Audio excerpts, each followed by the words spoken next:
Good morning বন্ধুসকল। আমি কাঠমাণ্ডু চিটিত আছোঁ। বৰ্তমান ইয়াত বৰষুণ দি আছে, যিহেতু আমি ওলাই যাব পৰা নাই। এইখন আমাৰ বসন্তী হয় দেই, চাই লওক। তো অলপ বৰষুণ কমিলে আমি ওলাই যাম বুলি ভাবিছোঁ। বতৰ ইয়াত একো গেৰেণ্টি নাই। তো বৰষুণ কমাৰ পিছত লাহে লাহে আমি ওলাই আহিছোঁ। যিহেতু আজি ছানডে, গতিকে চিটিত ইমান হেৰি নাই, ট্ৰেফিক নাই, অলপ একদম ফ্ৰী। চাওঁ আজি ক'ত ক'ত যাওঁ। এই ৰাস্তাত যাওঁতে পালোঁ আপোনাৰ পাৰ্ক এখন পাইছোঁ, কাঠমাণ্ডু ফান পাৰ্ক। দেখিছে কি ধুনীয়া এখন হামাৰ। এই হামাৰত উঠিবলৈ যে কলিজা লাগিব জানেনে।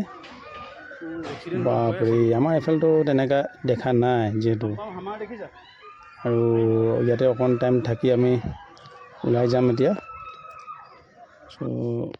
গৈ আছোঁ এতিয়া আকৌ পশুপতি মন্দিৰলৈ। এয়া পালোহি পশুপতি মন্দিৰ।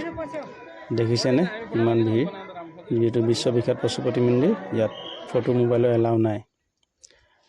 ইয়াৰ পৰা আমি আহিছোঁ ৰাজদৰবাৰ। এয়া ৰাজদৰবাৰ। এখন দৰবাৰ স্কোৱাৰ বুলি কয়, ৰাজদৰবাৰ বুলিও কয়, VIP প্লেচ বুলি কয় ইয়াত। যিহেতু ইভিনিং টাইমত ফৰেনাৰবিলাক আহে, খুব ধুনীয়া পৰিৱেশ ইয়াত। আৰু এইবিলাক দেখিছে, ইয়াত আমাৰ হিন্দী চিনেমা, মহান চিনেমাখন যে খুদা গাৱা, এইডোখৰ জেগাতে শ্বুটিং হৈছিলে। সিহঁতৰ ৰজাৰ যিকোনো কাৰিকৰী কাম, অফিচিয়েল কাম, মানে আগৰ দিনত যিবিলাক আছিলে ৰজাৰ, চব ইয়াতে হয়। মানে ৰাজদৰবাৰ বুলি কয় ৰাজহুৱা কামবিলাক। ইয়াত আহি খুবেই ভাল লাগিছে। আৰু কি মনোমোহা দৃশ্য দেখিছে। এয়া গাইজ, আমি বৰ্তমান কাঠমাণ্ডুত আছোঁ।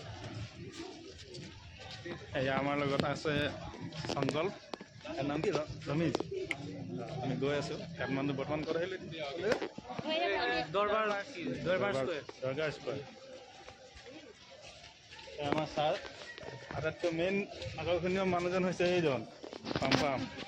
হাই কৈ দিয়ে, চিনাকিটো দি দিয়া। ফাইনেলি তাৰ পৰা ওলাই গৈছোঁ আমি এতিয়া। চাওক চিটি, চাওক নাইট ভিউ, চাওক ইমান ধুনীয়া চিটিখন। ৰাতি ভিউ চাওক। ড্ৰাইভ কৰিও বেলেগ এক্সপিৰিয়েঞ্চ হৈছে, কৈছোঁ নহয়। যিহেতু 12 লাইন হয়, এইফালে 4 লাইন, এইফালে 4 লাইন, ইফালে 4 লাইন, তিনিটা আছে, 12 লাইন। আমি গৈ আছোঁ এতিয়া 5 ষ্টাৰ হোটেল এখনলৈ, hotel মাহজং, casino মাহজং, casino with 5 star hotel. এতিয়া আমি 5 ষ্টাৰ হোটেল এণ্ট্ৰি কৰিম। এয়া চাওক, সোমাইছোঁ কেচিনো মাহজং। এয়া হ'ল আপোনাৰ কেচিনো, এইটো কাউণ্টাৰ। ইয়াৰ পৰা বিটকইনসমূহ ল'ব লাগে। মোবাইল এলাও নাই, যিহেতু মই লুকাই লুকাই ভিডিঅ' কৰিছোঁ। এয়া চাওক কিমান মানুহ গৈ পেলাই ফূৰ্তি কৰি আছে মানুহবোৰে। তাত এনেকুৱা প্ৰগ্ৰেম হয়, লাইভ প্ৰগ্ৰেম হয়। এটা বস্তু কি, খানা পিনা চব ফ্ৰী, এণ্ট্ৰি ফিজ কিবা এটা লয় আৰু খানা পিনা চব ফ্ৰী। আহিলে আপোনালোকে গম পাব, খুব ধুনীয়া। আৰু এয়া আপোনাৰ ৰাতিৰ যি মানে ভিউ, খুব সুন্দৰ ভিউ। এইটো চাওক 5 ষ্টাৰ হোটেলৰ ৰুমবিলাকৰ ভিউ। এয়া কেচিনো। ঠিক আছে বন্ধুসকল, আকৌ নেক্সট ভিডিঅ'ত লগ পাম। মোৰ ডে 3 তাতে লগ পাম বাৰু।